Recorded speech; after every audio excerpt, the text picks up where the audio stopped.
Sir, I salute you, sir.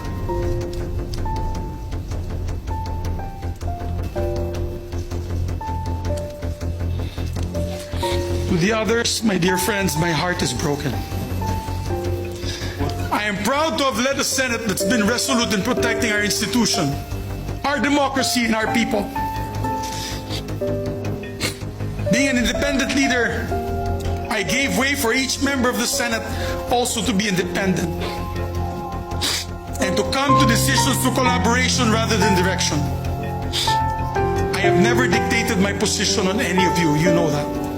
I've always supported your independence, which is probably why I face my demise today. I failed to follow instructions from the powers that be. Simple as that. I've listened to all my colleagues throughout my Senate presidency, and again I listen to them today. As we head into a new period for the Senate, I fought the good fight.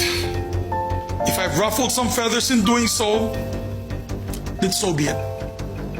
Hindi ko tinanggap ang pagiging Pangulo ng Senado para lang hayaan na bumagsak ito. Today, I offer my resignation as Senate President of the Republic of the Philippines. And upon stepping down, I vow to serve as an independent member of the Senate. My allegiance as ever belonging only to the Filipino people. I leave with my head held high, knowing that I did what is right for the Senate and for the nation. I wish our new leadership the very best, and I pray that they will be steadfast in upholding the independence of this beloved institutions. I will remain vigilant to make sure that the traditions and the rules of the Senate will remain steadfast. Once again, maraming salamat po. Mabuhay ang Senado, mabuhay ang Republika ng Pilipinas.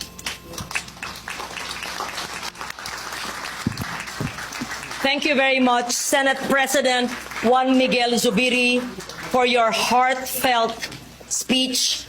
We are grateful for your service to the institution.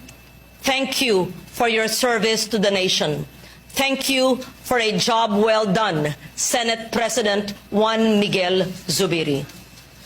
Session is suspended. And so today, Madam President, I tender my resignation because the greater cause outweighs my personal interest.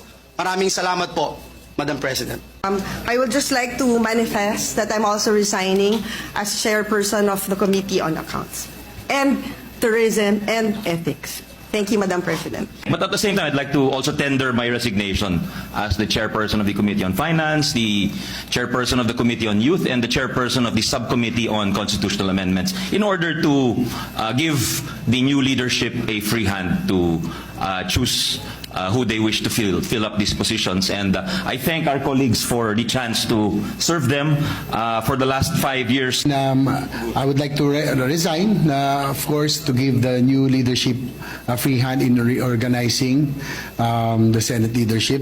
But again, I would like to say that I will always be proud to be part of this institution and proud to have been part of the leadership under Senate President Miggs, who really was a very productive team. And thank you very much also to the Senate staff for your cooperation in that at the times that we were on the floor. So, Madam Senate President, Madam Chair, may I, with all humility but with pride, nominate someone I respect, I admire, and look forward to. I look forward to him being our leader, and I look forward that I will be able to contribute and do my part.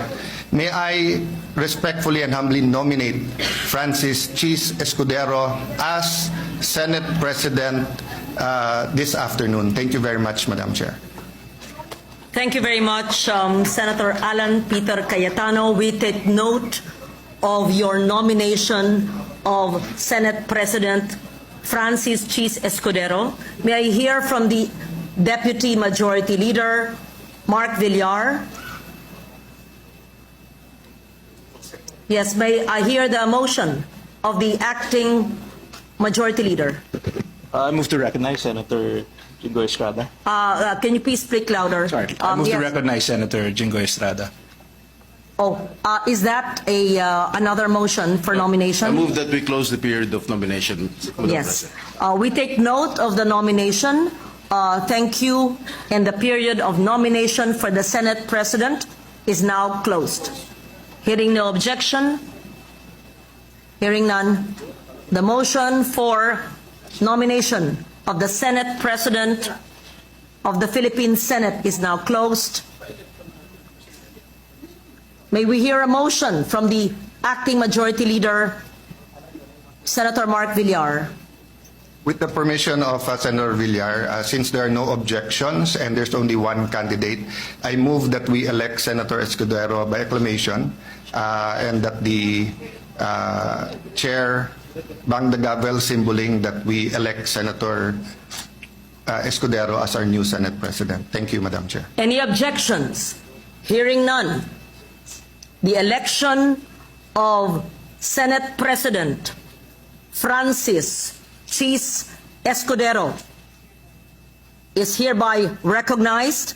Congratulations, Senator Francis Cheese Escudero.